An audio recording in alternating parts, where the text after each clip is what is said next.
Hey everybody, auld, signed, sealed, delivered. This is X's for show, and we're ready to bring it. I am Nico. I'm Jonah. I'm TK. I'm Tori.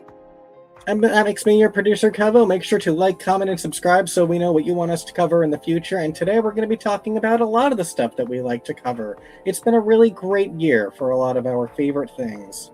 Yeah, no, for real. It's a deep under the covers with us kind of moment. We're having a really good time.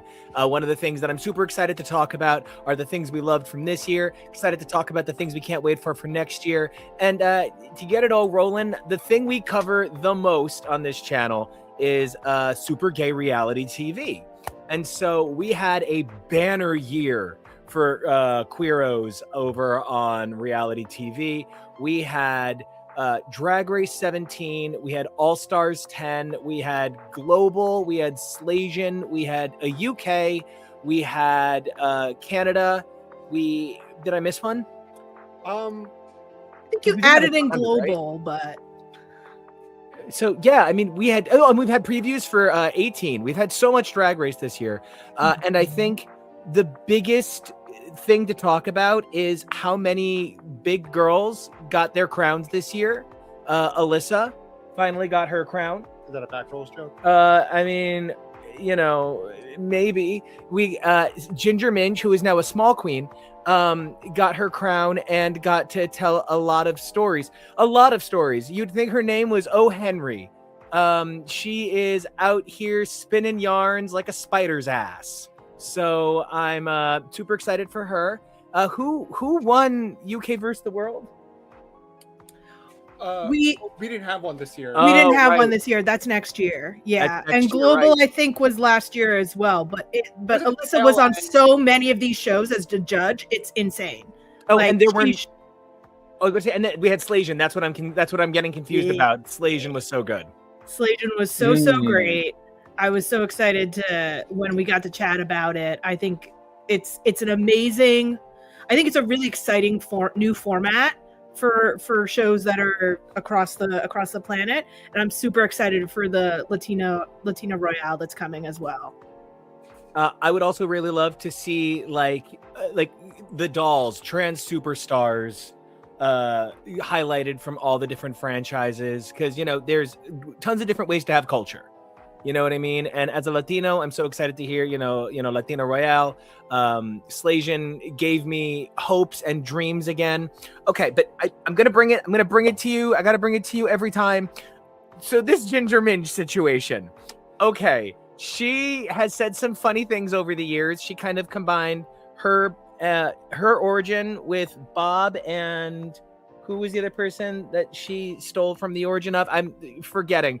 But so Ginger Minj has already kind of had a questionable track record with some of the girls' veracity meters. But what we came into this year is she claimed that Cynthia Erivo did the battle cry, and the other girls there said she did not. She said that the producers of the film were cowards for not letting them dance to her version of Defying Gravity, and the other girls said that did not happen. And then she said that none of the other girls, except Mistress and Lydia, reached out to her during the show when she was going through it. To which Mistress said, "Girl, I've never called you, not even once, and I've sent you one text message ever. And even Cynthia came for her." Guys, sound off. I'm not here to say it's true or false. I'm just here to sip the tea. Listen, I am always somebody who likes to sit in the middle. I often want to give grace and empathy to where things lie. I imagine to a certain degree... empathy. I imagine to a certain degree, the version of what actually happened makes sense for both sides of the party, and I want to phrase it that way. It is a little, I don't know, like, hard to say, well, no one checked in on me, and then you have a lot of other people chiming in. What do you mean we never checked in on you? We sent you multiple texts. I've called you. I've tried to talk to you. We don't check in on you anymore because sometimes it feels like you're making things about yourself. And so it feels like this was meant to just kind of be a private matter that Ginger really kind of shouldn't have brought up in the first place. Not my, preferred method of people doing things that way. Be careful, or we'll remove you from the group chat. She was removed from the group chat. History repeats itself because Sasha Colby did remove Mistress from the season 15 group chat, and now we've come full circle. Listen, do I think this is very entertaining? Yes. I don't think this is an excuse to hate on Ginger. No. But it does feel a little like you won, and it feels like Ginger's a little maybe salty that like she's not getting more congratulations. I don't know. It just feels weird. I don't think it should have just been said. I'm gonna go with that way. I just don't think it needed to be brought to air. But now we get to feast on it, so a lot of enjoy. tears for winning. I think lying for a joke or for positive reasons is always really funny, and especially if you can roll with getting caught. If like you tell a really great story and then somebody's like, but it's a funny story, like it's like makes everybody smile and laugh, and then somebody's like, I 100% was there, that didn't happen, and you go, yeah, but it's such a good story, nobody really cares, you all just had a good time all the way through. If it's for like, this was my triumph or this is my inner hurt, it's lame. It's and then if you get caught, you're screwed. And that's really, she has a mix, because like the first one that comes up is her talking about her ruby slippers, and then Bob and Thorgy have this really funny commentary where Bob's like, I don't know if that story happened, and Thorgy goes, I'll tell you one better, I know that story didn't happen. And that's like, wig's not 40 inches. Because the story is not that big a deal. I mean, it is a little self-aggrandizing, but it is not like, and this is why you should let me into college. This is not, I overcame cancer and this is why I deserve a shot at a publishing deal. It's just a stupid story that she told on Drag Race. It does sound a little fake. They thought it was fake. The whole thing, very, very funny. And I don't care about that. That makes me think nothing about Ginger or anybody. It's just funny. The nobody checked on me, then that becomes a thing of like, oh, like, this is sad, like that hurts, and then you find out that that's not really the case, and then it's like, oh, now you're a dick because people actually did care for you, and rather than acknowledge that, which is beauty. I mean, there's so many ways to be like, people checked on me and I still was so messed up about it that I was still hurt. You can have your feelings and you can be going through it, and even having support doesn't invalidate what you went through. I think a lot of times people like this street cred of like, it was my lowest point and I had absolutely nothing, so nobody can say anything other than I'm brave. First off, if you surround yourself with people who won't give you credit just for having struggled, then you're around bad people. And two, you're a dick for, not acknowledging other people's support. So this is just a weird scenario. She's got the whole gamut of lies going on. I'm laughing at the funny ones. I am rolling my eyes a little bit at the not so funny ones. I also, at the end of the day, just don't care that much. Thankfully, we have saturated this market with so many queens that I am really unable to dial in on the foibles of one in particular at any given moment. I love this because we watched the Georges and Mistress video on it this morning, where Mistress kept being like, I mean, I don't care, I just want the tea. And Georges kept being like, I care too much, and I'm gonna keep saying shit. Like, it is such an amazing, it's such an amazing thing, because like, these girls are part of an unbelievable sisterhood, and like, it is the sisterhood of the traveling pants. They really, yeah, because I mean, they really do trade wigs. Ginger ruined Naomi's wig, and Mistress is a liar. She does care. She absolutely does care. I recommend, after watching this lovely live stream, go watch that video, because they actually took a very nuanced, empathetic approach to the entire situation. It was great. Which you don't expect from either of them. You don't expect empathy from either of them. Oh my God. Not when Georges tweets at Cuckoo, that's why your car's effed up. Oh my God. After her car accident. I mean, oh, R.I.P. Robbie Turner. And I will say, there is something where Ginger got a little bit of an unprecedented amount of hate for things completely out of her control, I don't know what fans expect people to do when a situation of production favoritism shows up. Like, do they want them to like you still have to nail the challenge, which Ginger did. She did well during the season, only to then like, I don't know, they want them to like lay on the ground and be like, no, don't do this for me. You can't. You have to give it to someone. Like, I don't really know what they Give want someone people else to the do. prize. It's never these queens' fault. They don't show up and demand it. So like, I'm just confused as to what a fan base expects out of these queens to do. I really don't know. So in a way, I do understand that it's really hard that Ginger might not be able to feel like she could celebrate a win because people aren't rooting for her. Or as Aja put out, your name wasn't trending even when you won. So like, I don't know. I don't know. I as much as I love that live stream of Aja, I have now watched like 10 different clips from it. I would love to hear from another beautiful queen. Tori, talk to me this season on Drag Race, this year in Drag Race. Your opinions on Ginger Minge. Is she full on gingerbread, or is she, I don't have another joke? Oh, this is my first time hearing about this, so I have nothing to add. And also, like, it's tough. Trixie has talked about how the All Stars 3 win was tough when you're not what the fans wanted. I'm sure at some point Anya Nerve will probably talk about how it's been tough with Jewel Sparkles getting such a reaction and her not as much. And so I think a lot of what this past year in Drag Race has actually shown us is the difference between who wins and the reaction afterwards and who wins even though they didn't win. And I think that's sort of a lot of what we've seen with All Stars 10 and what we were seeing with 17. So yeah, I'm excited to see if 2026 continues that trend and what that means for the show in general. I want to add to that because you're so right. Something that we just found out is that they filmed a dual win for Ginger and George's.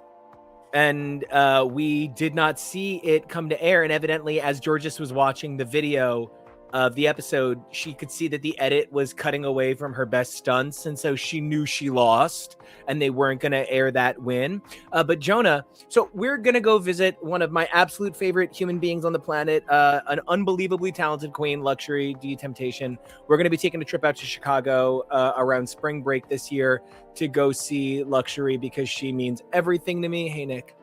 But the other thing about it that I'm so excited about is we're going to do the Drag Race experience because, Jonah, what do they play at the Drag Race experience? If you have not seen the clips surface on air, at the Drag Race experience, they are airing the unused crowning of all the runner-ups, including the legendary Fable double crowning of season 6 between Adore and Bianca.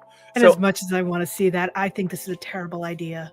Oh, I think this is a horrible idea. Not to visit, but to have it. Period. I think that I very rarely think that like the runner-up should have won. I'm pretty happy with a lot of the winners. It's not Project Runway season 21, but I feel like I did think, everybody can quote me on this, I kind of didn't understand how Adore didn't win. I don't understand how Adore, perhaps the best vocalist in pop and hip hop to ever be on Drag Race, didn't win. I don't understand, but I love Bianca, so it doesn't really matter. But oh my god, Kevo, you have watched what is it, a metric fuck ton of Drag Race this year with us, and you had some really great takes on 18. Your takes go back because that was crazy. We've been watching since 15 now, and we've already seen some clips from 18. We've already done some claiming some clips. 18 queens. They were hinting. They knew. Sequential. Keba, one of the things that I'm really excited about is for New Year's Eve, we're going to go see Crystal Envy in Asbury Park. We're going to go see her at Paradise. Keba, what was your standout Drag Race moment for what the hell year is it, 2025? Yes. I would say 2018. Oh, no. Well, I'm going to take my turn to respond to the Ginger thing first. I feel like there's a side of this that I would even want to present where, queens are just wild. I genuinely think there is a world in which the other All Stars 10 girls are gaslighting Ginger, and some of the things she's saying happened, and they're just being like, no, it didn't happen. Because they play these weird games. We saw Mistress do stuff like that. I fully believe the genuineness that I saw in the video that we watched, where she's like, mostly gracious, as Jonah recommended people go watch her video with Georges.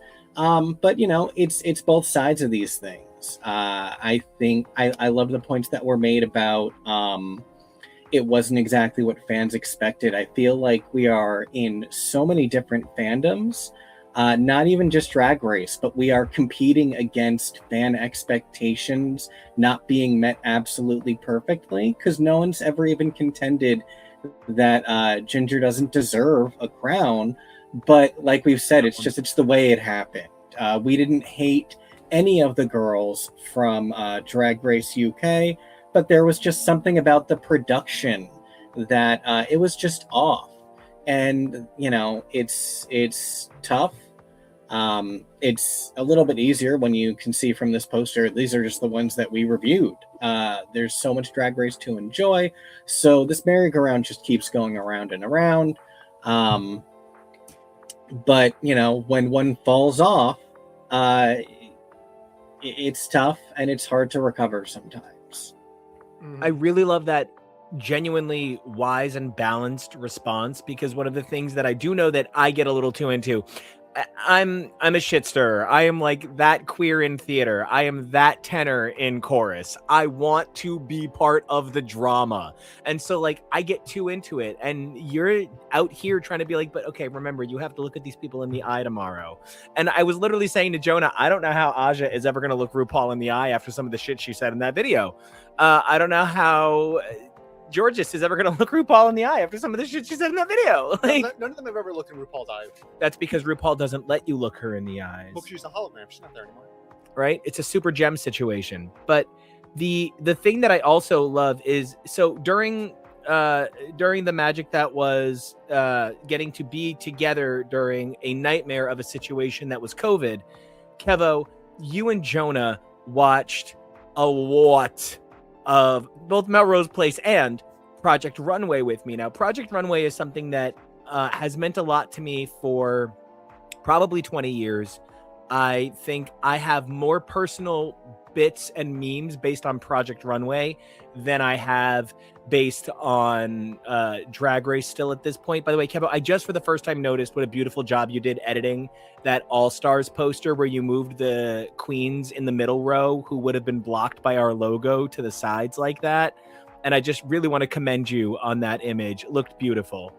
But hey.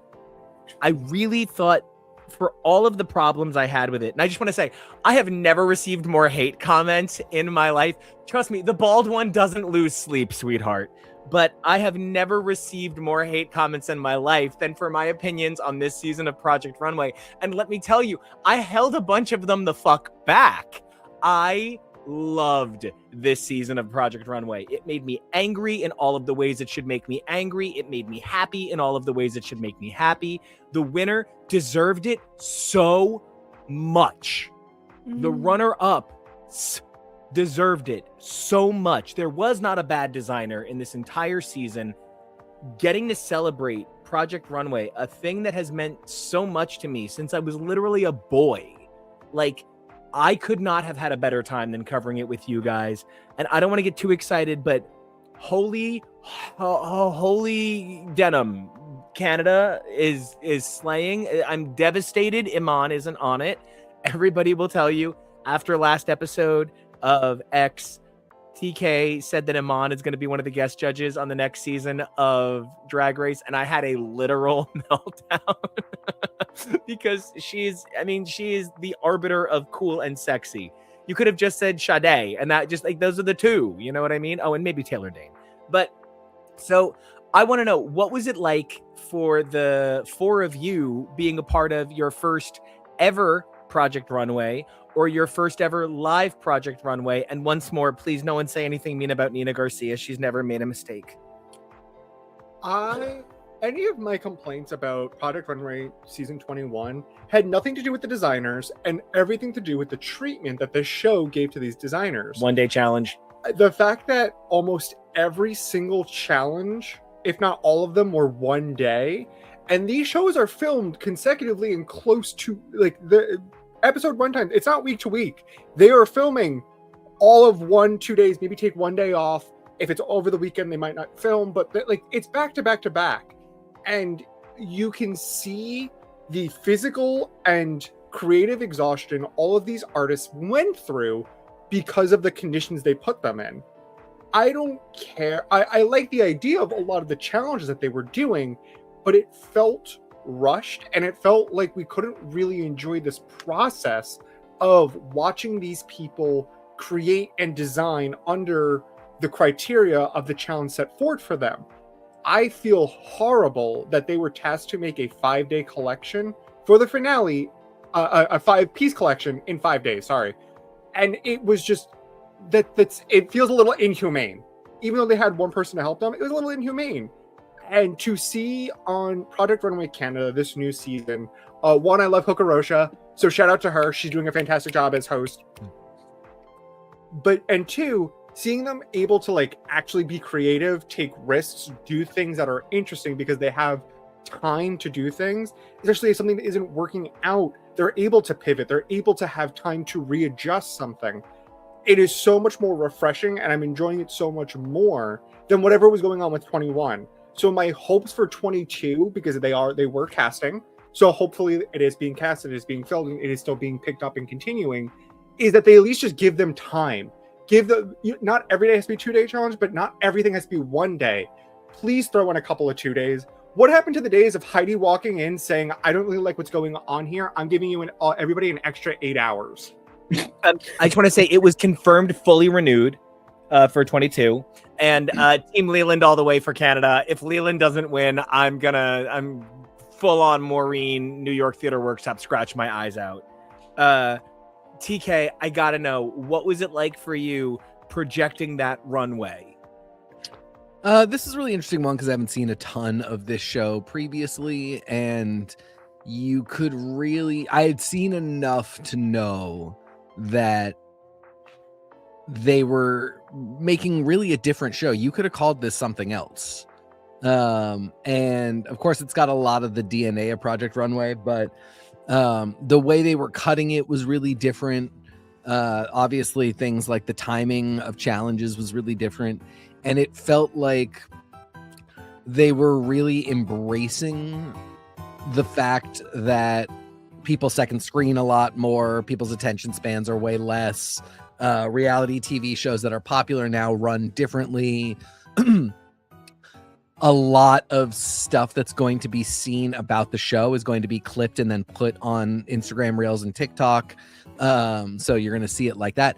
And I felt like they embraced that intelligently in a way that I think speaks to the longevity of the Project Runway name. But I know from you guys, maybe made a slightly inferior product. That's maybe not even the right word, but I know a lot of stuff got lost that you guys liked. And I hadn't seen enough of the show to get used to any of that and to like it and to miss it. I did like what they did here, but I also could notice what I hope are growing pains from trying to sort of work out what is almost a new format, but work out doing the show in a new world, and are not just bad production decisions that will result in just a worse show. So it was really, there was a lot of interesting stuff to see. There were also just really random, interesting moments that were fun, but you always just raise an eyebrow when they happen. Like Nina being gone for a lot of it, sort of inexplicably. That wasn't fun per se, but it did cause an eyebrow raise, and it was one of those things where it was just like, did something happen? Like this is clearly happening and we're not addressing it. But did she go into the season saying, hey, just so you know, I'm only available for these 5 days and I can't make any of the other ones, and they knew that and they were fine? Or did she at some point go, yeah, I'm not coming in today, like you'll just have to figure it out? There's a rumor that Heidi misses an episode because she double booked herself, and when Nina heard that Heidi wasn't coming, she said, well, then I'm not coming. And Yeah. there's an episode with just Law Roach. Sure, which feels really plausible. So, Right. so then we get that Law Roach episode, which is unique and interesting, and Law Roach being such a powerhouse, but also so new to this franchise. On the one hand, felt appropriate. On the other hand, didn't feel planned. There was definitely an air of like everybody else fell down backstage and they can't come out. I'm here though. So I don't know. This was, if nothing else, really interesting and engaging. And I hope, like I said, I hope this speaks to the longevity of Project Runway, that it can be something like Survivor and Big Brother that is running into multiple double-digit seasons and still going completely strong with like very little fear of cancellation. I love that. Tori, this was your first foray into fashion shows, I believe. I don't think you were an America's Next Top Model girly. I was. Oh. But not very. It was while I was still a teenager. By the time I was like 18, I'd stopped. So tell me, what was it like jumping into the runway? So it was exciting. It was like, oh, I've heard so much about this. I've heard such great things. Like, this is kind of one of those things that Drag Race patterned itself on. Like, let's find out what this is. And then it was nothing like that. And so that's fine. I think I felt very much like how Jonah felt, where I was like, they are putting these people through the ringer. They are keeping in comments that the people are making, saying, hey, my fingers don't work good. I can't move my hands. I'm having difficulty staying upright. Like, to me, that is a disregard for safety and health, and kind of also for the the production doesn't care if they come off as cold, cruel, and heartless. They're like, oh, watch how we beat these monkeys. Doesn't that make you feel good? And it doesn't. I'm very interested to see how much I enjoy La Roach when he shows up on Drag Race again, because I was, he wasn't wrong, but I didn't like the way he said it. And I felt very much like, I hear a lot of people talking about how they want Michelle Visage to go back to like season 5 judging or All Stars 2 judging. And I'm uninterested in that. And I don't know. I feel like Project Runway really said, let's follow the like streamer versions of reality shows. And I think that there's still a world where reality shows that highlight talent and are showcasing the best of their talented people still has a spot in this world. And it's a shame that the American season 21 did not showcase that, to me, at least. I really agree with you. I kind of did. Did everybody else feel that Law Roach was Regina Georging the hell out of Melania? I mean, personally victimizing her. I love Melania. So Melania. Catalina Flower. Shout out to VJ for giving us beautiful vocal stems. VJ, an absolute goddess. To Catalina Flower. Kebo, please kick us off on VJ. Well, we experienced VJ previously on Dress My Tour, it was called. Dress My Tour. Yeah, Dress My Tour did not make a distinct impression on me, so I'm not just like, as Jonah would say, goo goo gaga for all design shows, but Project Runway is one that obviously is iconic. I remember it'll be 18 years this spring in our little apartment in Disney College Programming housing, watching you react to our mentor, Christian Siriano, getting his big win. And it was a moment for Project Runway, and it was really cool to see it back in this form. It's not the same thing that it was, but it hasn't been that thing since probably season 16 with the twins cheating. So this show is just going to keep evolving and changing. Like Jonah said, I really hope that part of evolving this means going back to longer challenges. That was very vexing to watch. One-day challenges, every single challenge. That's dumb. That's not a good way to evolve the show. But other things like this weird zipper wall, whatever else. I love that there was a mix of gender in the models now. So like we're really changing a lot of things about it for the better, and that makes me really happy. It makes me happy to see it survive. If I'm frustrated by anything, it's the same thing with most television, where I don't know when we can expect a second season of this format. You either are clockwork or you're a total mystery. And this one right now is a mystery, so hopefully it's sooner than later. I love that. I just want to did anybody else have any thoughts on Pruns? I one more time, I got to give it up to Leland, who is giving me like Christian Siriano, Anya levels of life over on Canada. Anya is one of the greatest winners in any reality show of all time. This guy. I love her. Not Anya Nerve. Anya from season 9 of Project Runway. Correct. I got to give it up. Well, Charles, whatever Charles is doing to be so big, King, keep at it. I love Canada so much, and it just gives me more excitement for 22. I have a couple of Drag Race questions to circle back to, but any final thoughts on Project Runway? I would really appreciate if there are any Project Runway editors and or final producers looking at the cut to recognize you got to give us storylines for everybody. You can't really just focus on a few select people. That makes it too obvious who is staying, who's going home. But pro thing I love they dig, and I hope Drag Race yoinks, is changing the name of the Chiron to be a little joke blurb for everyone. It was my favorite thing. Yeah, that was so funny. Totally, that was a highlight. And the fact that they trained us so hard to be like, we don't tell you who's going home at the end of the episode. Ha ha ha. No. And then, so that turn was very sweet. I think it came too late. And then, of course, it meant nothing. But I enjoyed the beat drop on that one. Kept me watching Roscoe's for more Utica. Honestly, actually, this is the show that made me go, you know what? I think I got to add the Roscoe's into my Drag Race watching schedule. So I think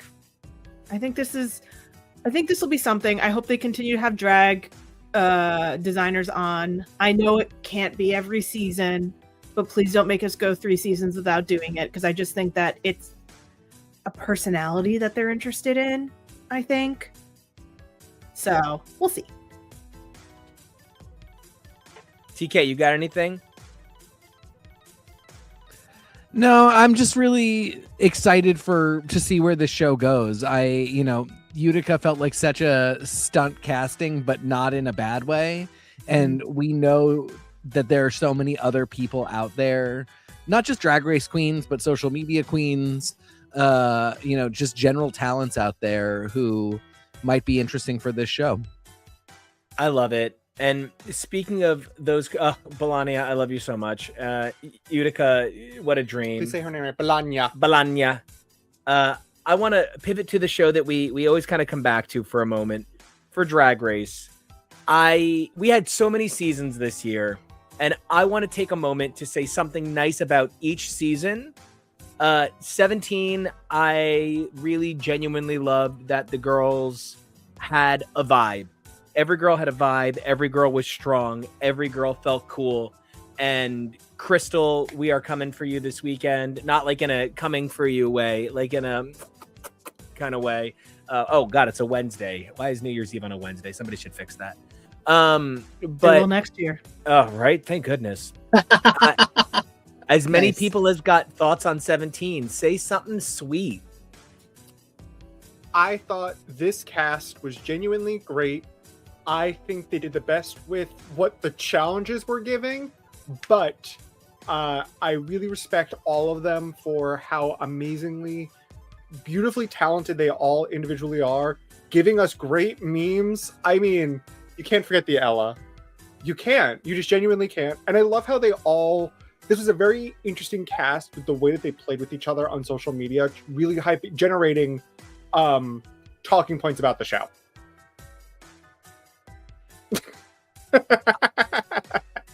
I love Glam Slam. Rest in peace, Glam I Slam. forgot that was there. I'm always trying to sneak in Glam Slam. With the More exception Glam Slam. with the exception of Lucky, who went home first, and I was devastated because I thought she just was really cool and was going to show us so many more looks. When I look at the cast, I can't remember really who went home when, in a way that says to me, like, everybody got a chance to really show me who they were and to let me fall in love with them a little. I'm bumming out on Canada right now because some girls are going before getting a chance to show their full personality. I'm regretting not getting to see stuff from them. But yeah, like Joella was an early out, but I feel like I had a whole season of Joella. And then, I know Crystal left really or way earlier than I wanted her to, but again, same thing. I just felt like I really got to know a lot about her and a lot of who she was. Acacia, Lana. I mean, like, I know that they all went home in order the way that one does on a season of Drag Race, but when I look at them all, I feel like I really got to know them all pretty equally. I know Lexi, Corey, Susie, and Anya as the winner really had some of the bigger moments, but I don't know. I just felt like I got to know them all really well, and I have a lot of critiques about what Drag Race is kind of doing as a game show and, as a show with challenges and what those challenges are and what happens with them. But the idea that no matter what, we meet 10 to 14 queens per season and get to know all these new people, that showcase is really special. And I'm always glad for it, even if I always have ways that I wish it could benefit the girls more. TK, did you say whole season? Because the whole... I mean, this. She's the best girl. Don't lie down on the joke. That was great. Tori, what you got for us? I really enjoyed season 17. I really liked all the girls. I think this was my first live regular season, and I was having a really good time. I felt like we were a little bit led for this one on who we'd end up seeing in the finale, but I think that there was some really strong people in here that there could have been a lot of other ways it could have shaken out. And I think this is also, I mean, season 16 had some standout gals afterwards and their social media presence and what they do with their time. But I feel like we have an outsized number of season 17 people doing the dang thing out there. And it almost makes me think like perhaps this might be like similar to a season 7 where suddenly we realize like, oh, everybody that was in the room might have been operating at like 80% capacity, but now they're 100% capacity. And oh boy, oh dear. The Two Butt Dynasty, the Two Butt King Dynasty, kind of is taking over social media and the internet in many different beautiful ways. Yeah, like even some of the ones that like are a little bit quieter, where if you're not really like following them, you don't know as much. But like Crystal and Lana are putting stuff together. Like Sam is out here going to Australia for all kinds of things. Like I mean, Lexi is having some difficulties with her social media that is beyond our concern, but it is making people aware of a lot of issues for drag queens out with their names and how they're being treated. I think that this is just a cast of all stars, as seen by the fact that one of them was already on it. So I think it's fun, and I loved getting to experience this live with this crew a whole lot. It was very special to me. Kevo, sail us on home on 17. I love your use of sail because of the weird iceberg theme they used for the promo for this season. Our background for this was them floating along on a little iceberg all season. It was fun. There was a lot of great talent. I think much like a lot of Drag Race this television season, we were a little bit deflated by the finale not entirely living up to expectations, while still having the crown go to a queen that we feel very much earned it the entire season from the very beginning. When it came to I love making this bitch I'm a drag queen cover for our coverage that looks like now that's what I call music. But in addition to challenges like that, what's their Saturday Night Live? RDR Live. RDR Live. She was given the host because, that's who's perfect for it. She was giving queen energy from the very beginning. And, when it's locked like that, I remember our first season that we watched live, it going to Sasha Colby. And you know what? Yeah, kind of obviously, because she's amazing. So it's tough when the competition is stacked that high. It affects the way that you enjoy the season, but it's still fantastic. I'm really looking forward to the new batch of queens that we have that are going to be incoming for season 18. We already talked about them a little bit on our channel, and I'm looking forward to starting that coverage this week. A lot of really cool queens on this one, and so my hopes are high. And I would just take a moment to say something we thought was a high point in any of the other shows. Pick a show and say something. I want to say, Slasian, thank you so much for giving me Arizona Brandy. An absolute queen of queens. Loved you so much. And runner-up, Tayris, who did not get enough respect. Guys, tell me what you think. Jonah, what was your big takeaway from the other shows this season? I want to give it up to All Stars 10 for giving us a beautiful change in format. I really think this is a great format going forward if they perfect it. Right now, I think we saw it in the first stage, and while not bad, we've already been talking about ways to improve upon and make this sort of format better and more exciting for bigger hitter queens to want to come back. I want people, queens like Phoenix, queens like Nicole Pagebrook, who didn't make it far in their original season, be able to come back as well as runner-ups to showcase, I should have won and why I should have won. I want there to be a beautiful and great incentive for people to be able to come back. And so let's make this the best that it could be. Agreed. I love this change of format. I also love that we kind of got to play. We had started like something similar with our Drag Race draft and putting all of that together ourselves, and then to have something very similar and brackety show up on the show. I mean, obviously it's in the air. So it was just a joy. And I really hope folks check out these videos that Kevo's been uploading, in case you're like, I don't want to hear about how season 17 reactions went. I just want the good stuff. I love it. TK, what's your highlight for this season of Ladies? We're not done with it yet, but Canada, man, one of the best seasons of Girls in a long time. Really special. I know we'll actually set some time aside and talk about the most recent episodes on their own, like we always do. But Maya Fox, Gone Too Soon. I love you. You're gorgeous. You're perfect. I don't think you should have gone home. But otherwise, I mean, this is just such a fantastic season. And even though I lost my absolute favorite queen this past episode, I'm still super stoked about everybody who's left and can't wait for more. Kevo, what's your highlight? My highlight, I want to emphasize once again, Slasian Royale was such a treat. It was such a delight to, when we finally caught up on that and then covered it, we had such a great time. So many new queens. That's one of the best things about tuning into international seasons, is that you get to discover talent that you never would before. It's what makes me so excited that we are getting UK versus the world, especially after this season of UK was not necessarily everyone's favorite. This will give us more UK queens. It will give us more international queens. We just love more time with these queens.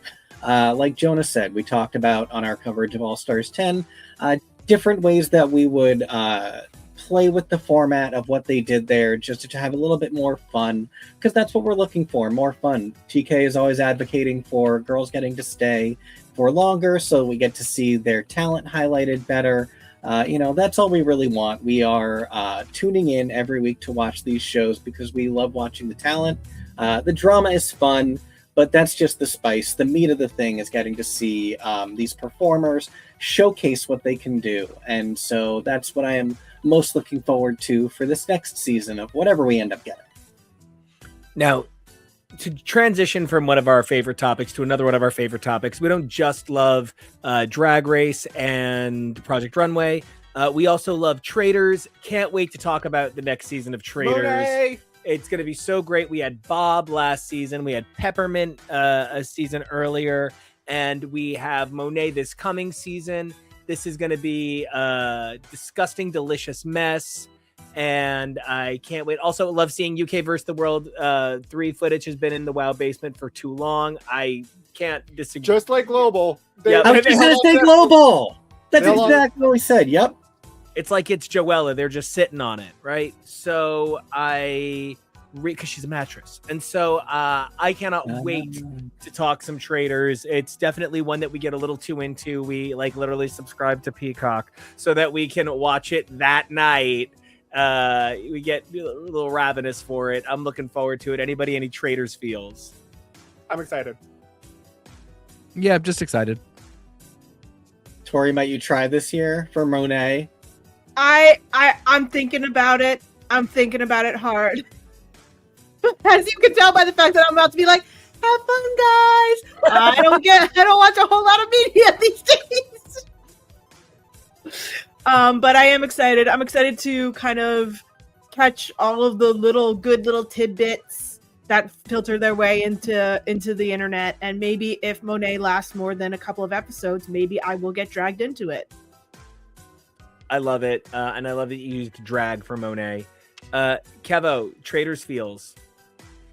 It's such a weird show. I tend to be more Tory than you guys when it comes to the drama of reality TV. It helps watching this when it is usually such ridiculously horrible people playing this game in the first place. So I don't have to feel bad for any of them. The first season included normal people, and that was horrendous to watch. But watching bad things happen to people who make an entire life out of playing games like this, that I'm not as bothered by. So, I'm going to go into this new season excited for Monet, especially after Bob got to do so much better than Peppermint did on her season. But beyond that, I know not to get too attached. I know not to get too excited. It's just going to be a good time. And speaking of a good time featuring a drag queen, Worst Cooks, family favorite here in the Action Pad. We big time love Worst Cooks. And don't forget, we have a really wonderful photo with Manila from Pride this year. So when she appears this season in the kitchen, we're going to be real excited for her. Not to be but former queer icon turned married straight person. And Burrell did leave us this year. So we, should always just kind of remember that these shows can take their toll on people. I'm not saying that Worst Cooks drove her there, but, people have turned in some horrifying food. So I am looking forward to this season of Worst Cooks with Manila. Big fan of the whole vibe there. Now, I did want to call on another amazing queen. Tori, I know you're about to depart from us, but the show, not life. Yeah, the show, not life. But before we transition into talking about some Marvel properties, I believe you and I are relaunching our Marvel property later next year. So everybody can look out for our coverage on the Billy Club, our Daredevil podcast. Yes. We if you go deep into X's for Show, you can find the first few episodes of Nico and I stumbling through the 60s in Daredevil comics, and it's a rough ride, but it's fun. If you're into if you like that, you get more of the yellow suit you saw on She-Hulk and all that kind of good stuff. But I'm super excited to get back into this, get back to talking about Old Hornhead, one of my favorite people. Super amped. I love it. Yeah. And unlike I'm going to be a traitor Remind everyone that Manila Luzon knows how to be a worse cook because she was on Drag Me to Dinner episode. Oh, Probably doing about as well at the same thing. But yeah, so anyway, that's my only thing to add on for worst kitchens of America or whatever it's called. Oh my God, Kitchens of America. That can go up there with Zillow Gone Wild and Ugliest House in America. Love Zillow Gone Wild. All right, well, you fellas have a good time, and maybe I'll catch you in the comments for some Where of can this we find stuff. you? You can find me online at smtori. That's Tori with an I. Yeah, guys, it's been I've been really enjoying this past year, and we're gonna have so much more fun stuff for you. We loved how much you loved a lot of our videos, and I can't wait to do more. So. Bye, Neither people. can we with you. We think you're amazing, and we can't wait to have you back. Awesome. Bye, fellas. Bye. All right. Now, I previewed it a little bit. We're going to talk a little bit about Marvel. We had this year an unbelievable Marvel oeuvre for a year with no Marvel. I must have said a season without Christmas. Daredevil Born Again Season 1, Ironheart, Friendly Neighborhood Spider-Man Season 1, Eyes of Wakanda, Marvel Zombies, Thunderbolts, Asterisk, Fantastic Four. Next year, we've got Wonder Man, Born Again Season 2, The Punisher Special, Vision Quest, X-Men 97 Season 2, Spider-Man Brand New Day, Avengers Doomsday. We are... we're overflowing here. I'm going to say my favorite project of the year was Daredevil Born Again. Not to play favorites, but Daredevil, and also, a lot of the other stuff just maybe didn't zing the way I wanted it to. Thunderbolts is probably my favorite Marvel movie in a million years, but I'd love to get everybody else's take. How was Marvel for you guys in 2025? I realized I'd forgotten Captain America, Brave New World in my count. Oh yeah, but really, it feels like such a forgotten property, and it made my number thing uneven, so I just sort of left it. But it did also draw my attention to Brave New World, Brand New Day. Doomsday. Just very repetitive stuff, guys. TK. Yeah. I actually, at the end of the day, so Daredevil was just like, as a given, fantastic. I'm a little bummed that it wasn't a little more Marvel-y now that it's on Disney Plus. It's still really, really good, but I wanted it to be more like superhero-y. The grittiness and the realism of it is one of its big strengths. I just, as a comics fan, I always wanted to feel a little comic-y. For that reason, my favorite does go to Ironheart. The curse with Ironheart is that I think we will never hear anything about this show. Ended on such an important cliffhanger, and it features a character who really is the antidote to Tony Stark, which is funny because we're about to get some kind of version of Tony Stark back, and I don't think we will see this character at all. Maybe it'll be a great surprise in Secret War that she shows up and like throws one punch or something, but we're not getting any resolution anytime soon to some of the really cool stuff that was brought up there. I thought this was a really good show. I had a blast watching it all the way through. Thunderbolts, yeah, really, what a fantastic movie. Just such a return to what I think makes Marvel great. And I think just the bummer for me for the last 2 years is I think that's been hit after hit after hit. I thought Marvel's was amazing. I thought Miss Marvel was amazing. Obviously loved Agatha all along, and it just seems like everything I love, Marvel is like, hey, this is not profitable. We're bringing Chris Evans back. I think Agatha all along was like their pinnacle. I really do think they made a lot of money out of that, but is there more Agatha to have? Can you have her all along? No, that's the perfect example, because I don't want more Agatha. I don't want more Agatha all along. I want her to show up like Tilda did in Avengers at the end of Endgame, and like have a really significant moment. Yeah. But I'm not looking for it to be, Avengers, Agatha's World. If the rumors about Strange Academy are true. Yeah, Ooh, I mean, yeah. exactly. Very It tricky anime. certainly is possible. Certainly could be cool. There's also now going to be a lot of pressure on this guy, Vision Yeah. Quest, as the theoretical part 3 of the WandaVision trilogy. The first two are already so beloved, with Agatha surpassing WandaVision. This has a lot riding on it, and it is being showrun by Terry Matalas. So, and not by Jack Schaefer. yeah. I would love if Agatha just followed Wiccan around like a beautiful, ethereal, drunk wine ant, Like an ag hag. like an ag hag who just kind of like gives him tips on how to do magic. I think that'd be funny. But for me, my of the two different medias that we got, my favorite show, I really liked Friendly Neighborhood Spider-Man. It gave me Nico Minoru, who I'm hoping is more things to come after the TV show when we maybe get like proper MCU runaways, but who knows? But I really did love this animated show. I thought it was great. I really loved all of the characters. I loved just kind of letting Spidey be Spidey in various different ways, and I thought the animation style was pretty fantastic. So we're not hurting for any good Spider-Man content animated wise. And I also co-sign that I think Thunderbolts was the best movie that we got this year. We only got two, but out of the two, I thought this one was actually pretty great and pretty fun. 3. Because Cap. Oh, right, because Cap, we keep forgetting. Oh, you know, Yeah. I'm a bad Marvel fan. Still have not seen this. Well, maybe it should have been a better Marvel movie.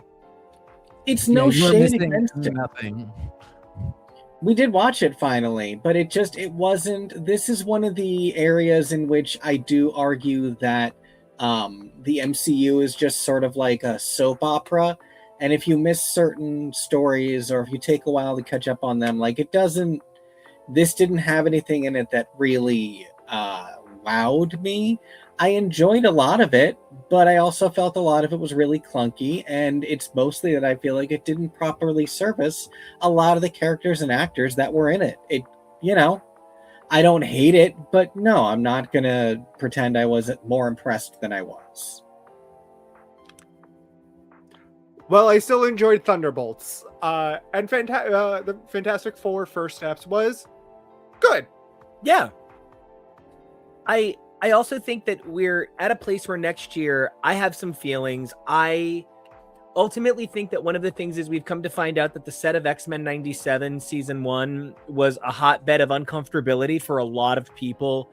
The showrunner was essentially a little bit more interested in promoting his OnlyFans than he was in producing a show.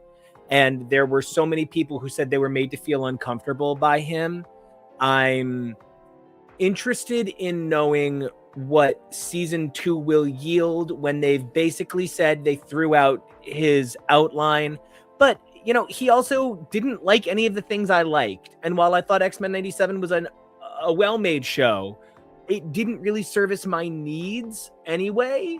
So I'm interested in seeing if that will keep up what is maybe too high a banner for it to reach. Like whatever this Punisher special is, I'm sorry, it's gonna make people mad because everybody's got the bar set too high, and Frank Castle can't possibly ever pay it off that long. So I don't know. I'm just as concerned about next year as I am about the things I've kind of forgotten about this year. What are your guys' thoughts about next year's properties? Yeah, I remain concerned about Frank. I don't know that we can ever get this character right.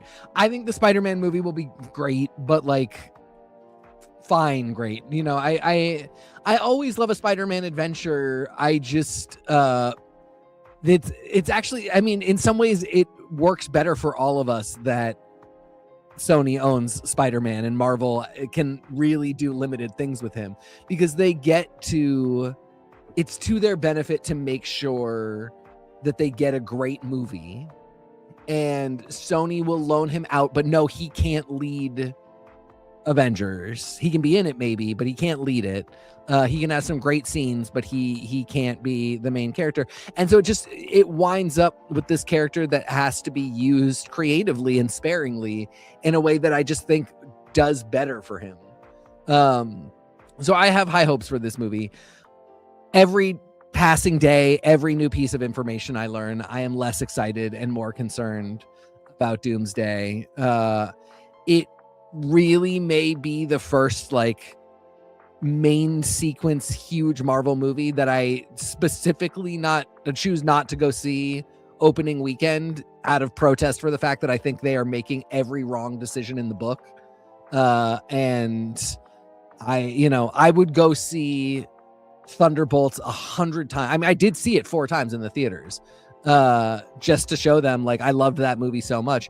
And this one, I'm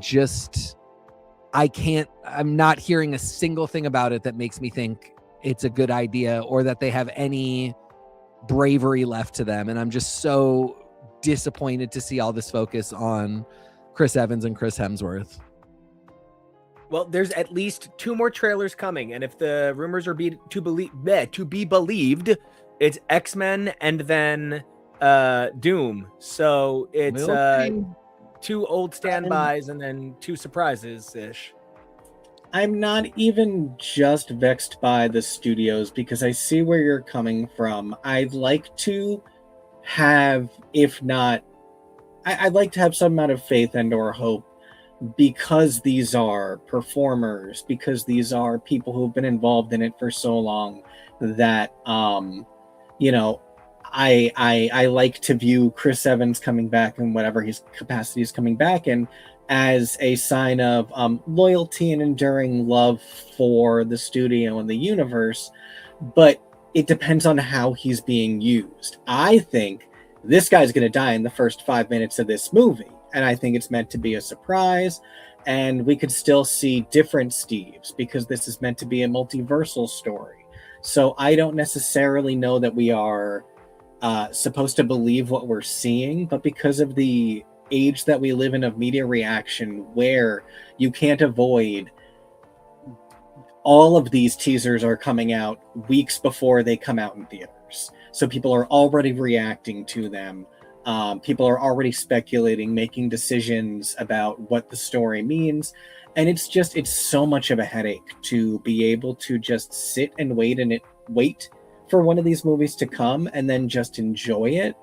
That part of it is so exhausting to me at this point. It's why I hate how far away it is. I don't enjoy the countdown. It's kind of the worst part. Well, we've got no countdown till Wonder Man, which we'll be covering in just a matter of weeks. So can't wait to see some Trevor Slattery. Yes. That'll be a lot of fun. And it looks like at least a very different take on a project for which I'm very excited. And I'm looking forward to some Wonder Man next year. Marvel signature, much like Echo. Which, does leave me a little anxious, but I could be excited about it. Yeah. And so I'm really grateful that we have such a great balance of Marvel and Marvel backbone to fall back on, because it maybe felt like this was not the strongest year for other sci-fi fantasy. Can I? Oh, of course. Because we're still in superheroes. Can I talk about DC property I'm excited for 2026? By all means. I am very excited for Supergirl. I was mild to okay with Superman. I enjoyed it, but I think there were things that could have been done better, but there are things I love that they did. I am very excited for Supergirl. I have been on a very Kara kick, and I very much love Kara. I very much love the story that they're basing this movie off of. Do yourself a favor, go read Kara, Woman of Tomorrow. Yep. It's a fantastic read. Fantastic read. And truly, I am hopeful that this they get it right. I don't know. I felt really weird that I was like a C+ B- on Superman, and I had people like borderline threaten to beat me up about it. And I'm pretty excited about Supergirl. What I didn't like about Superman is even what was different I'd already seen before and seen ways I liked more. Supergirl doesn't have that. Supergirl is so fresh, so new. She is the coolest motherfucker on the planet and evidently is going off planet. So pretty stoked. Does Clayface come out in 2026? I believe it does. Yeah, this could be a much better year for this franchise. I also really did not like Superman. I think I liked it less than Nico did.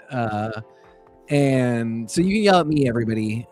Nico's very fair. I am not fair. I just thought it was really, really stupid. And I think we are far too indulgent of James Gunn's childlike instincts. And we've just got to stop giving him money. I'm sorry, but straight white men don't need money. Don't give them money for anything. They don't need it. It doesn't matter what the project is. Kick them off of it.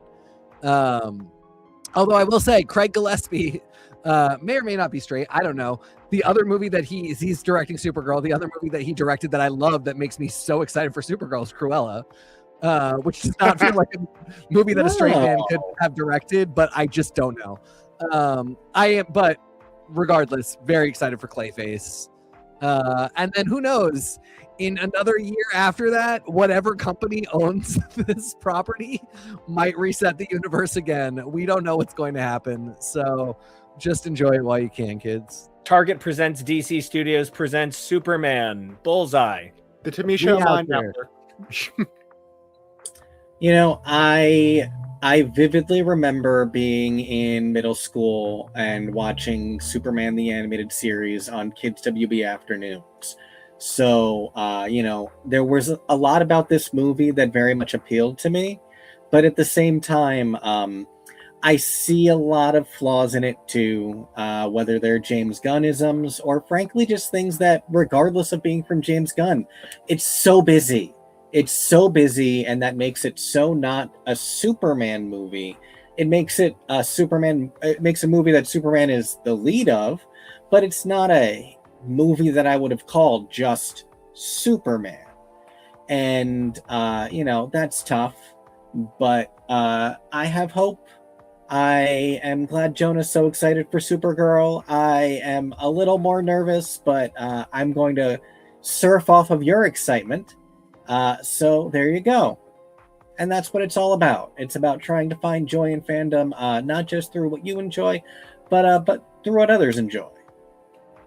And, you know, there was so much to enjoy this year in sci-fi fantasy of what we got. I maybe felt like there wasn't enough of it. We had Star Trek Strange New Worlds Season 3, plus we're getting 4 and 5. We had Alien Earth, which just bang for your buck. Amazing. Pluribus, end of year, breathtaking, brilliant show. And I want to say it's funny because Pluribus is getting put in our sci-fi fantasy list, but could have just as easily been put in our queer list because I don't know about, I don't understand how everybody doesn't think that Carol is the queer to watch, but she is. In 2026, we're getting Starfleet Academy. We're getting more Strange New Worlds. We're getting more Monarch. We're getting more One Piece. We have Starfleet Academy finally starting with that beautiful wall. There was a lot of cool sci-fi this year, but I think the top of my list is Earth and Pluribus. I really feel like they really represented something spectacular. I noticed it wasn't on the 2025 or the 2026 list, and maybe doesn't deserve to be the way it's going, but we do also have the next season of Avatar: The Last Airbender coming. I don't know when that is. That's why it's not on the list yet. Yeah. I don't think it has a release window yet. So I'm like, yeah. I thought about it, but you're not wrong. I mean, I always think about it when One Piece comes up because I just was not the least bit excited about One Piece, was 100% certain they were going to flub it entirely. And it they would stop letting the episodes be online after we all got through the first day of them being there. And instead I just fell completely back in love with it. It was perfect. Such an amazing live action adaptation. I'm so excited. Meanwhile, I was 100% certain they would nail Avatar. You know, this was finally the time to get it. You know, even when the creators kind of stepped off of it, I was like, no, I still think they got it. And just, it's not even that it's not, unfortunately, not even like a flop or just like something that you can be like, this is bad. Like, how silly. Ha ha ha. It's just like, it doesn't matter. It's nothing. It's so weak sauce in its desire to bring you into the world. It's a total bummer, but that's okay because we do have One Piece and we do have new original things like Pluribus, which might be my favorite show of the year. might be my favorite fiction piece of the year. It's up there for me, for real. It's Yeah. I'm so glad you suggested it. It was so good. It's really, really high up there. Obviously, it's really, really popular. And I mean, Alien Earth was also amazing. And it was so early in the year and it's coming immediately, so I kind of forgot about it. But Monarch really was fantastic. I don't think it was high art or anything. I mean, like, Pluribus really has a lot to say about the human condition, and I don't know that Monarch does, but I did not think they would be able to bring the fun of the monster films, which we have done an enormous amount of coverage on. And when Nico suggested, it was one of those things where, I said, I don't complain. I just do the show. I do what we suggest, but I think this is stupid and I hate you all. And I just became a convert. I loved watching these movies to talk about them on the show.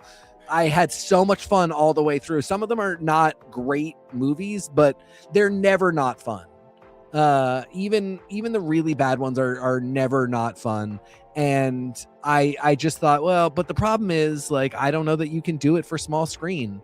And they just nailed it. And I had so much fun watching that show. I'm so excited for the next season. The sci-fi fantasy TV is doing great these days. I think that's even specifically what it is. They recapture so well the energy from the movies themselves.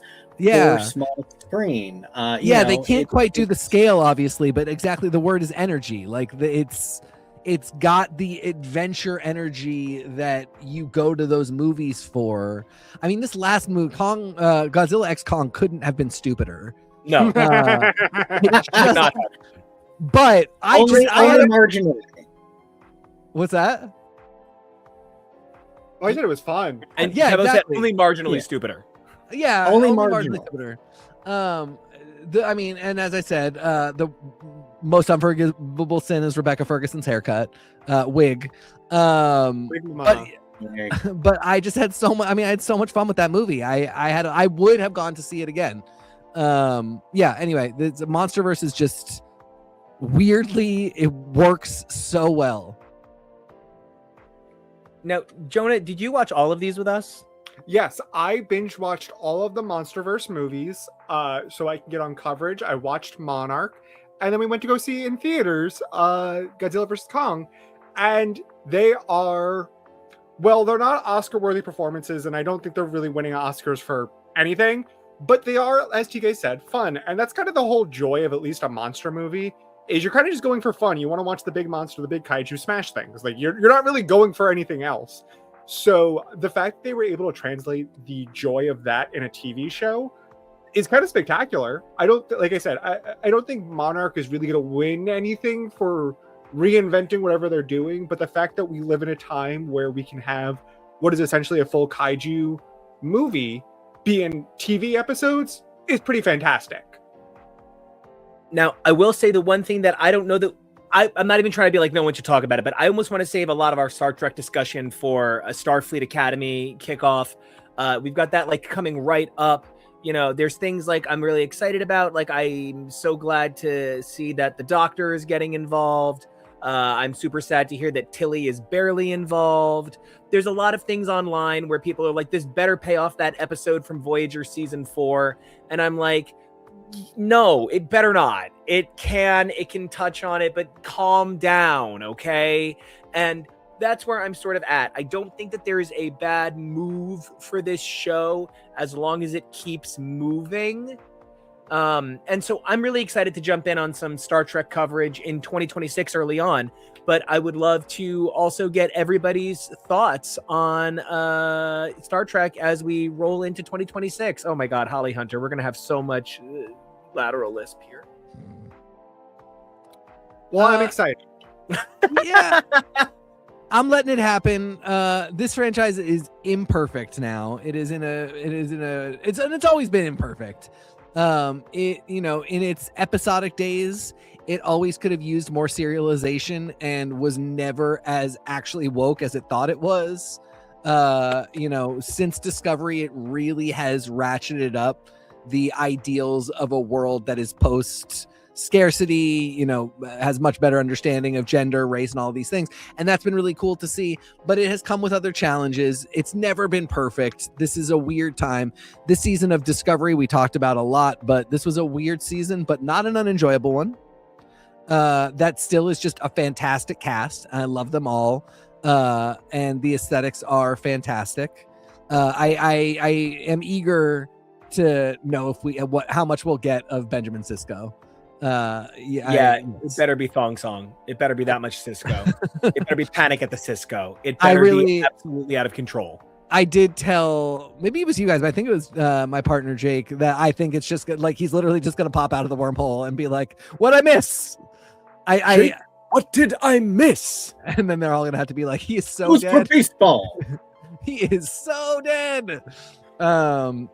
But yeah, I mean, I love Robert Picardo. I'm excited to see him back. We'll see what we get. It'll be fun. It'll be stupid. It'll be Star Trek.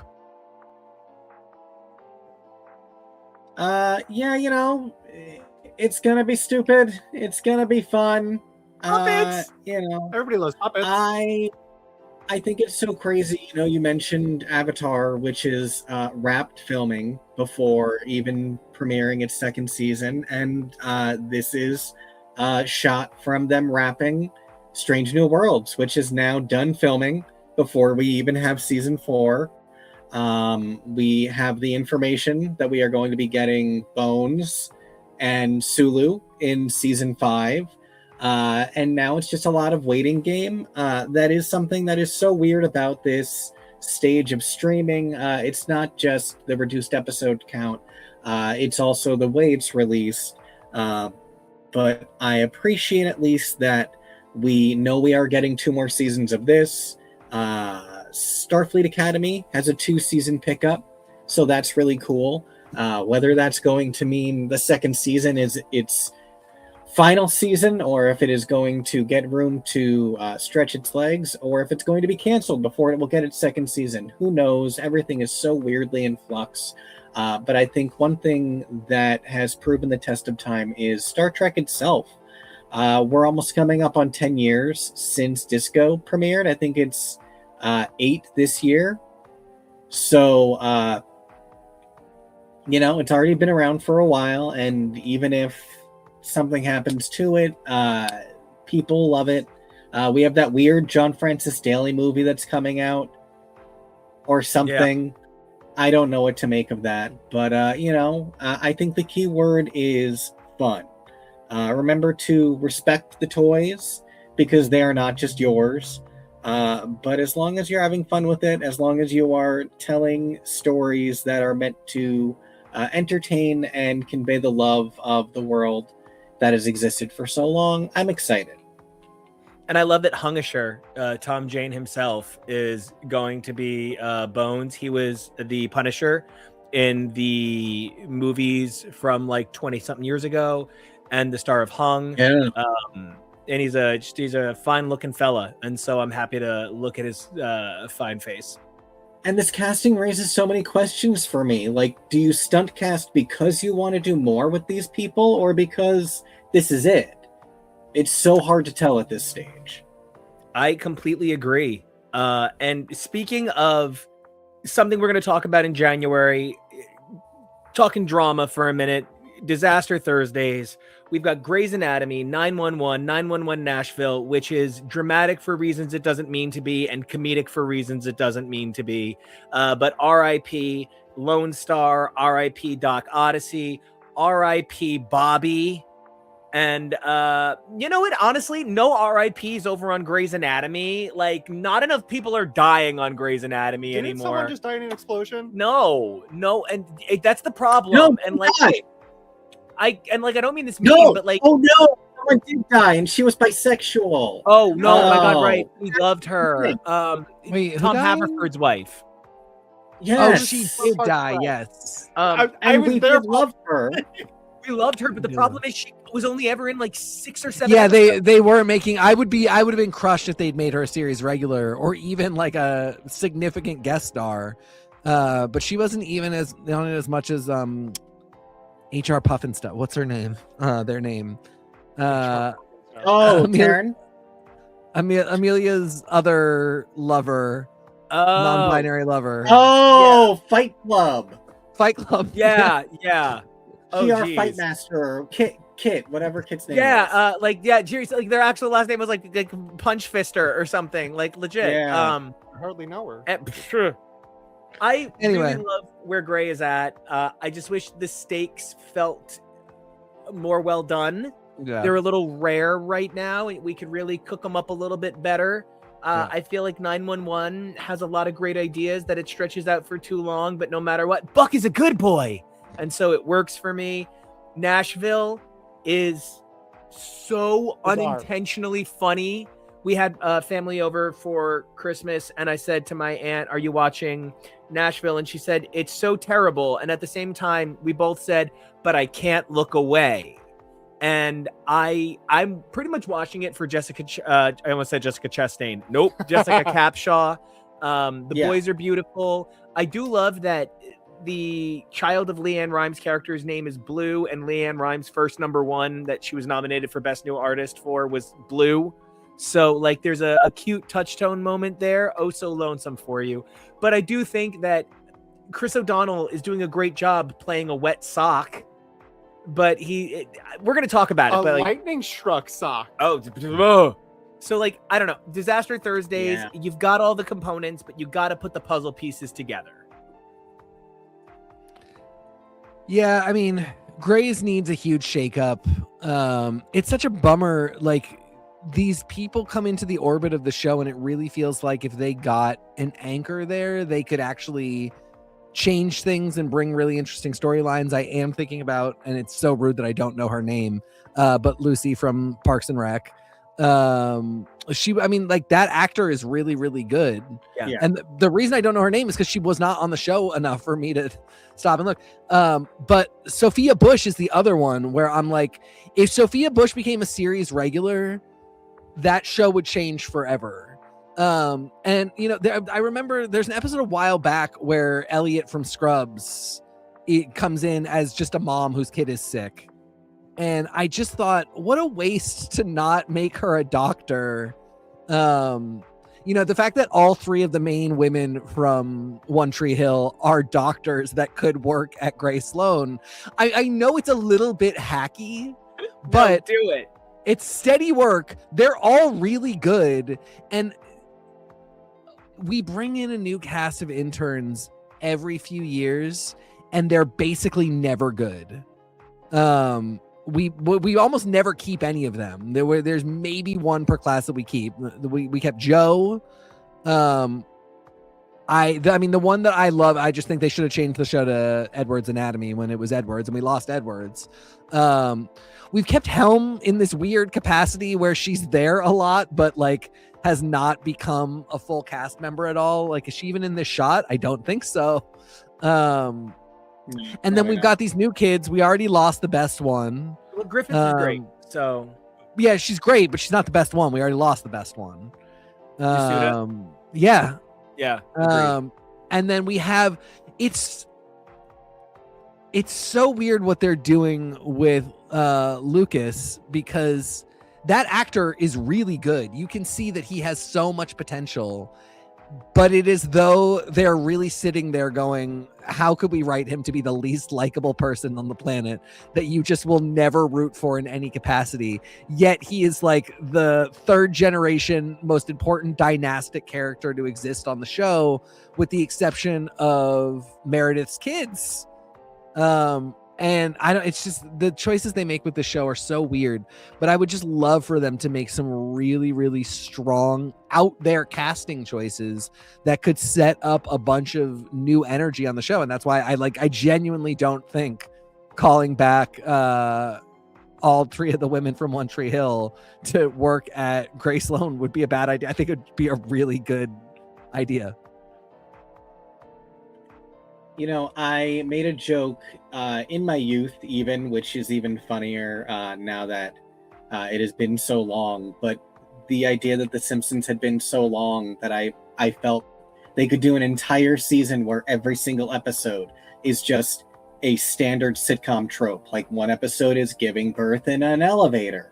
That was always the one that I think of, so that's the one that sticks out of my head. But common sitcom tropes. But when you start to run so long, we did earlier this year, and I was so excited and grateful that we got to do it. We ranked 20 years of Grey's Anatomy main cast members, and we were able to get up to 50 by also including major recurring, because there's just so many casts, and that's not even including a lot of other ones. Major guest stars like Gina Davis hasn't appeared in a while. We're excited for Addison to come back, and I hope she still has her tank. Sandra Oh has teased the possibility that she might want to come back. Katherine Heigl even has. How wild would it be if Izzy comes back? I mean, she'd have to take a break from making dog food. Is it one of you guys came up with the idea? Izzy comes back and she's like, "What do you mean, Alex? I haven't seen him. He didn't come to be with me. What do you?" Yeah, it would have to be his kids because those are the eggs. But what if he's just in the wind? Who knows? But they can do wild things like that. How many years was Owen on the show before we even knew he had a sister? And then that became a major arc. And now we haven't seen her barely in 10 years. So yeah, that's one of the cool things about this show going on so long. And it's why I love that 911 is now reaching that same longevity. I'm devastated because we always loved Peter Krause. I've loved him since I was in middle school watching Sports Night. So, of course, devastated that he's gone. But, George Clooney leaves the show and Julianne Margulies leaves soon after. Peter Green dies. These things happen on shows that last this long. And there is such an inbuilt amazing cast of characters, and I love that Chimney has gotten to step up to be captain of this team. I'm going to talk about that so much more when we do a full coverage of this, but this is a show that is being built to last as long as a Grey's Anatomy, and I really hope that it gets that same chance. I'm loving Disaster Thursdays even for what a disaster Nashville is. If this one fails, we'll just go to the next city. Nico's suggested that we just start doing a new city every year. Sure, why not? Well, to touch on some other shows that we're loving, I want to just put out there that some of our big conversation pieces this year backstage are High Potential. I think every one of us loves it. Yellowjackets, it's been up and down, but we're coming to a strong conclusion. You ended, and I'm fine with it. I did not have the best experience at the final season of You, but glad it's over because I enjoyed what I enjoyed. Only Murders, this was a better season than some of the previous ones. We're heading to London, and Heated Rivalry really put gay softcore on air. And so, there's a lot of TV things going on, but what's interesting is Heated Rivalry being successful, I think has something to do with maybe a little bit of the quality of the Salacious. And something like Mid-Century Modern, which, don't get me wrong, the Comutt machine is a little aged, but this was another queer show, but featuring queer people, written by queer people, directed by queer people, and it did not get a second season. No, I wish I got at least one more. Yeah, so there's a lot of queer on TV. Like I said, everybody should be watching Pluribus. That's the queer show we should all be watching. But there's room to watch a ton of queer shows, and so High Potential is, like I said, up there with Pluribus and Alien Earth, my favorite. I'm really excited to see how Yellowjacket ends now that Shauna is clearly the most evil person on the planet. But I would love to get your guys' thoughts on some of these shows we've been digging on. Love that you introduced me to High Potential. It's my favorite show of all time. I love that it's a comedy procedural, but it's still ACAB about it all. Stan Morgan. I love, obviously I love Yellowjackets. I agree with you. I'm fine. You ended. It ended finally. It ended the way it needed to. And so I'm glad that it's done. And, Penn Badgley could do some other great voiceover work. And also, I mean, it's not new, but Abbott Elementary still remains to be one of the best sitcoms. Absolutely. Point blank period. Absolutely. Can't wait to see them teaching them all. Yeah, love Abbott, love High Potential. This is another one where I was like, guys, I don't know. But threw on the first episode and just immediately, and it had been on for a while at that point. So it was one of those ones where we had a lull in the week and we just wanted something new to talk about. I was like, fine, I'll watch it. And I sat down to watch the first one and I was like, if I do one of these a day, I'll be able to be caught up by the time we watch. And I sat there and just like 8 hours had passed and I'd watched everything already. And I was just like, now I need to watch it all again. Just a fantastic show. Caitlin Olsen can do no wrong. What a strong leading person. And everybody else on the show is fantastic too. I'm stoked that this is Judy Reyes' year with Scrubs coming back. Although I am very angry at Bill Lawrence because one show that I do not like is Shrinking. Shrinking is horrible, and I can't say enough bad things about it. But sorry, just real quick on the subject of actors that are on this that are on other things. Great year for Ghosts. Yes. Which I still haven't seen, and you know, this one I will not do reluctantly. I just haven't gotten to yet, but I now I really do want to watch that one because I trust you guys now. Between this and Monarch, you clearly got something.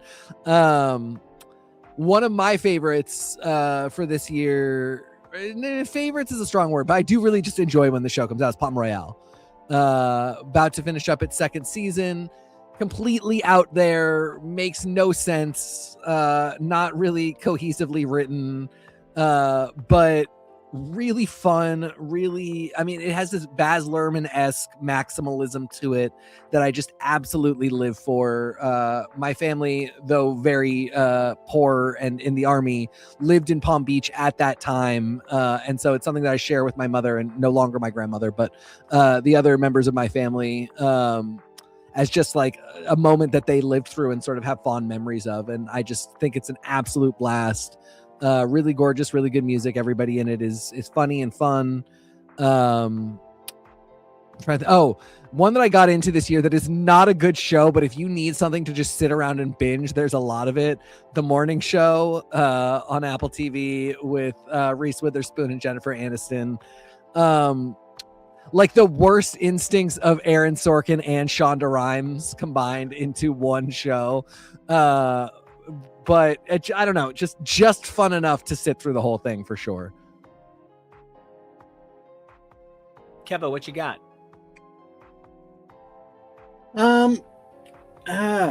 That was so much media to digest. We got so much good this year. You know, something I really was amazed by as you were going through the dramas and then ending on Heated Rivalry and Mid-Century and talking about queer television is how many of these shows also do have queerness in them. Yellowjackets, Super Sapphic, Only Murders, Mabel is bi queen, plus a lot of other queer energy Howard. From that show. Well, Howard's in love with a robot. Everybody calm down. Aren't we all?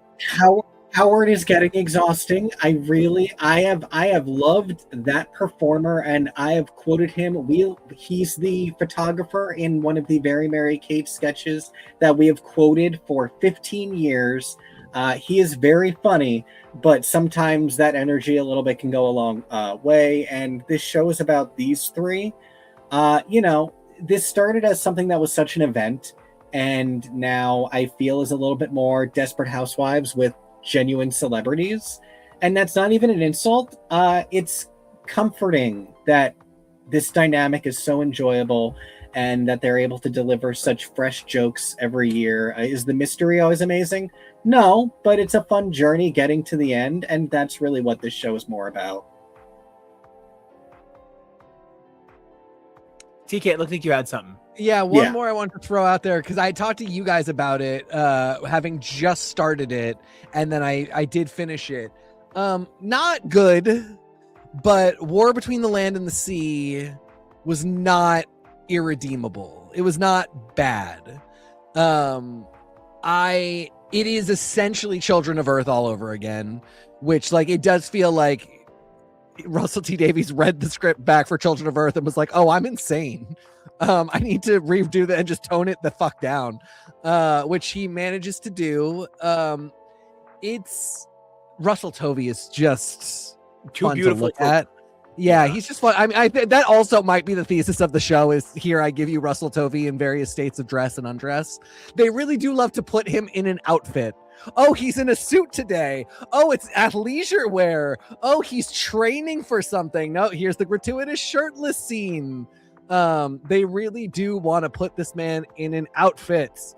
So that's fun. Gugu Mbatha-Raw is doing her best with a character that nobody could act well. This doesn't quite reveal her hands that she constantly puts in the. It always reminds me of the scene from Talladega Nights where he's like, I don't know what to do with my hands, because it's how her hands are the entire time. Anyway, it's not bad. I'm going to spoil it for you now. There is never a Doctor Who cameo or any like significant Doctor Who person or companion. Glad to know. Yeah, I kept waiting for somebody to show up and be like, and do a Doctor Who speech. Absolutely nobody, but you do get everybody that we have seen in Unit. And then, you know, it is exactly like Children of Earth, Torchwood Children of Earth, to the gratuitous death of a character for the purpose. It's essentially fridging death of a character, as happened to Yanto Jones in Children of Earth, in a way that just like I'm just like, how are you not reading this back to yourself and seeing that you wrote the same thing over again? All that said, I don't know, by the end of it, I was not bummed that I had spent 5+ hours of my time watching it. It is not great, but it is not bad, and I do think it could lead to options for, you know, Kevo, you were saying the other day, like, it's the Whoniverse, like it can't exist without Doctor Who. This, to me, if nothing else, proved the thesis that stuff could exist without Doctor Who. And it wouldn't be bad. You actually don't even need him to show up at all, but you would need to work harder for it to be good. This one's for my comic fans. I love Squadron Supreme. Oh, truly. Amazing. And, you know, we had a Doctor Who series this year. It just was... We did, actually, technically. It was rough. And, you know, Yeah. that's where the franchise kind of needs to reboot. And so, you know, we got some room for that. Yeah, I don't know what to make of this franchise of all franchises anymore. I feel like, you know, I have tried to be such a champion of so many things in it, and I have been able to, but it's in just such a weird state. You know, War Between the Land and Sea, Russell says, is one of the things that drew him back to writing for Doctor Who again, was that he wanted to tell that story. Okay. So I don't even know. He already did that story. And that's something that I even said on this coverage, and I'd been saying on a lot of the Doctor Who coverage that we did the year before, was it felt like a lot of what he was doing was just retreading the stuff that he did 20 years ago. And, you know, something I talk about a lot is we don't consume vintage media the same way that we did when we were kids. Jonah, even you, when you were younger, but like, it was around then that things started to become a little bit more timeless. When they played a song from the 80s and the 90s, you knew it was from the 80s. But now they'll play a song at the gym from 10 years ago and 11, 15 years ago. And we're like, oh, did that really come out that long ago? You still hear it a lot on regular stations. And the RTD, or the original RTD era, was something that there was streaming and there was DVD, and these are things that people watched a million times and have regular access to. So rehashing a lot of the same stories and beats and concepts is a lot more obvious than it was when you did it in 2005. So I don't even know what to expect from this, and we're not even getting one more episode for another year. We're probably not getting another season for at least 15 months, and that's a long time to have to wait for a show that's had such little output this decade so far. So I want to have hope. I want to believe. I'm probably not as optimistic as I was earlier with Star Trek, though. You know, and it's really funny because it almost makes it a little bit closer to a movie format with how far apart things are. And we actually have a couple of movies that we're looking forward to in 2026. Scream 7, the Scream franchise, is my personal favorite, up there with Alien. They're like my two favesies. Love me a good ghost face moment. The Super Mario Galaxy movie could not be better named, could not be more excited. And Mandalorian and Grogu, that's quite the lineup. And is Starfighter next year? Like the Star Wars movie? Oh, I don't know. I think that's 2027, which is what's so frustrating. They wrapped filming but because this is going to be this May, they're not going to release Starfighter until the following May. So, you know, I'm this is another one. I'm more optimistic about this than Doctor Who, but like I don't know what their releases are right now. I don't know what to. Well, I am so excited to get Sydney back. I am so excited to get Grogu back. I'm super excited to get everybody's favorite space queen over in Galaxy. Guys, tell me, what are you guys looking forward to in the movies? Rosalina. I don't think we're getting it next year, but if we get the Super Mario Galaxy movie going and it's cooking, that just takes us one step further to the Zelda movie, which will change my life forever, probably for the worse, but we'll see. It's so funny. I'm so cynical about everything, and I'm really harping on Marvel right now for a lot of shit. And everything that I'm harping on Marvel for, I feel like I see other critics online saying about Mandalorian and Grogu. I could not be more excited for that movie. Yeah. I understand the critique. But I don't know. I just don't agree for some reason. I don't know. I would have loved another season. And I would have loved to get that in a more timely manner, but I just think this is going to be a fun movie. I don't know. I mean, Star Wars is always a tough mix of they were always intended to be for kids. They're kids movies. They're supposed to be fun, but then there's a lot, they're actually very deep, and there's, because they're mythopoeic, there's a lot that we assign to them, and then they end up doing stuff like The Acolyte that is incredible and adult, and they do stuff like Andor that is very mature, and it makes you think like they should be doing that. And I'm now I'm angry because they're doing this one where that's so obviously not Pedro Pascal in that suit, and that is a puppet. I because they did The Acolyte and because they have done Andor, I know they can do both. I want them to be doing both, in the same way that I'm happy for Star Trek. If they want to do something a little cheesy and hammier, that's fine. And then if they want to do really deep stories, I think they can do both. I don't know. This looks like such a good time to me. And I feel like I should be more cynical and think it's bad that they're doing this, but I just don't. I'm just so excited for it. And I think it's going to be a blast of a movie. Jonah, what you got? I'm excited for so many different things. I'm really hoping 2026 is a really great year for media. 2025 was such a bizarre year for media. I feel like there's been great highs and a ton of low lows. I mean, we didn't even talk about Wicked for good. And so I don't know. I think there's plenty to look forward to. And I think if you're a consummate media consumer like we all are, find your favorites. Find something new that's your favorite. Maybe you've watched something that you've never seen before, and it'll be so good you're like, is there more? And maybe the answer to that is yes. Maybe the answer is yes. Yes, I really love that it's going to be Wicked, Wicked 4, then Wicked 3, because evidently they're going to do another one. They already did Wicked 4 good though. So. That's what I'm saying. Wicked 4, then Wicked 3. Because Wicked 4 good. Well, to like Wicked 4, Wicked 8, Wicked 16. How do the multiples work? What's the back of Wicked? I think is the real question. Wicked, the Fibonacci sequence. The golden spiral. The golden ratio. It's gonna happen. The Wicked code. What is your movie vibes?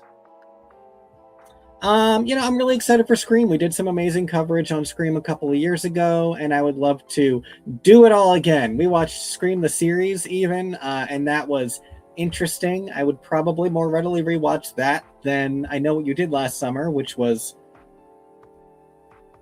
entertaining and strange. But yeah, Scream is something that we really love. I'm looking forward to that. We had a great time with the Super Mario movie, so I'm looking forward to that. I am looking forward to the Mandalorian and Grogu movie. Like TK said, it just looks like it's going to be fun. I think more people need to lead with fun when it comes to these things. It's okay to like your grimdarks and your serious and stuff like that too, but let's also remember to keep an open mind, and keep it, keep it joyful, I guess. I don't know what I'm trying to say. Well, What's the synonym for open-minded? Open bloused. So I would love to get anybody's final thoughts. We've had a great time ringing out the old year, ringing in the new year. We're going to talk about a ton of this stuff more early on in 2026. So it's not like this is the end of anything. I had a great time with Drag Race, a great time with Pruns. Can't wait to talk about things like Disaster Thursdays, High Potential, talking more Marvel, talking movies like Scream. It's going to be a great time. Jonah, what about you? I'm just excited for the new year. Let's bring in some great content. Hopefully, everything. The most important thing when it comes to media is I want the people making it to love what they're making. When I can tell you love the thing you're putting your heart into, I think it becomes so much more enjoyable. I love that. And I actually wanted to comment on one of our comments. We have a comment that says, you excited about Doomsday? Me personally, I'm scared if they Disney-fy this movie. All but 2 movies in the MCU are Disney. Everything but Iron Man and Hulk. So I feel like I'm not too worried if they Disney-fy it because every one of the movies is Disney-fied. So that's even something I'm looking forward to, getting to Doomsday and getting the answers. TK, what about you? Yeah, I'm more worried that they're going to Chrisnify it too much. Get the Chris's out of there. But you know, at the end of the day, I mean, I am saying that like it may be one that I don't go see in theaters immediately, but at the end of the day, I am still excited to see it. And you know, there's a lot that I'm really excited for. The more than anything, it's this year really got me excited about stuff that I don't know is coming. Heated Rivalries and Pluribus came out of nowhere Heated Rivalry and Pluribus came out of nowhere for me. And they really were 2 things that I just was able to simply enjoy. No hype. I feel really lucky. I got to Heated Rivalry just before discourse started happening online. So I got, 2 episodes to myself to just be like, oh, this is cute and fun and sexy. And I'm, this is 45 minutes of my life that I can enjoy on the couch. And Pluribus just, it was another one where I was like bored and had watched everything. I was like, I can't put on Parks and Rec, 30 Rock, or The Office episodes again. Like I just can't run through those again. And unfortunately I have replaced all those with Dawson's Creek right now, which everybody PSA, don't do that. It's horrible. It is the worst show ever made. Oh my God. Oh, but Lord. If you need someone to talk to, I'm here for you because I remember.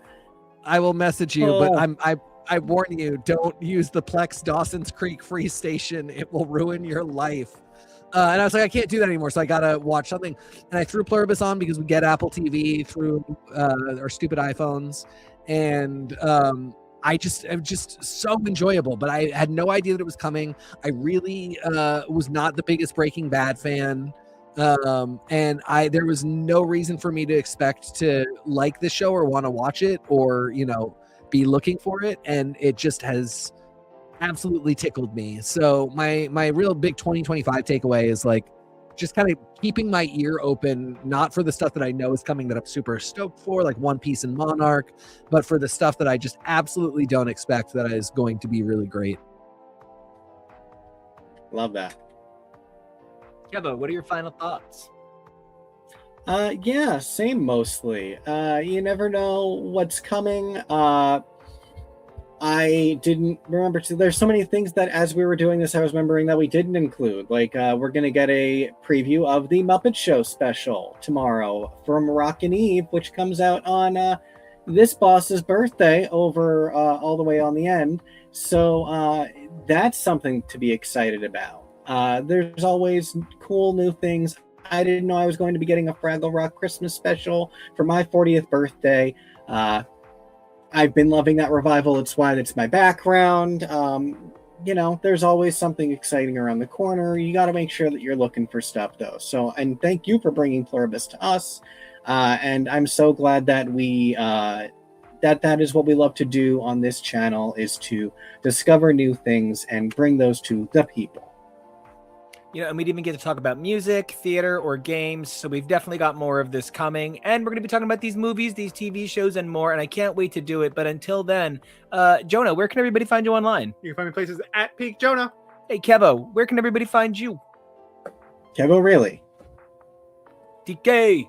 I'm at TK Accidental. Where can they find you, big boss? You guys can find me at Nico Action, NICOACTION, but I'd really love it if you guys liked, commented, subscribed here on the channel. That's X's for Show. Don't forget to check out our amazing podcast feeds like X's for Comics and HTML. But 3 things we really want to see you guys do in the new year. Number 1, stay safe. Number 2, be brave. Number 3, evolve daily. Who you were yesterday, that's the 29th. Who you are today, that's the 30th. But who you are tomorrow, that's the 31st. Seeing Crystal Envy at Paradise and Asbury Park. And until then, we are champagne toasting to you right now. Happy New Year.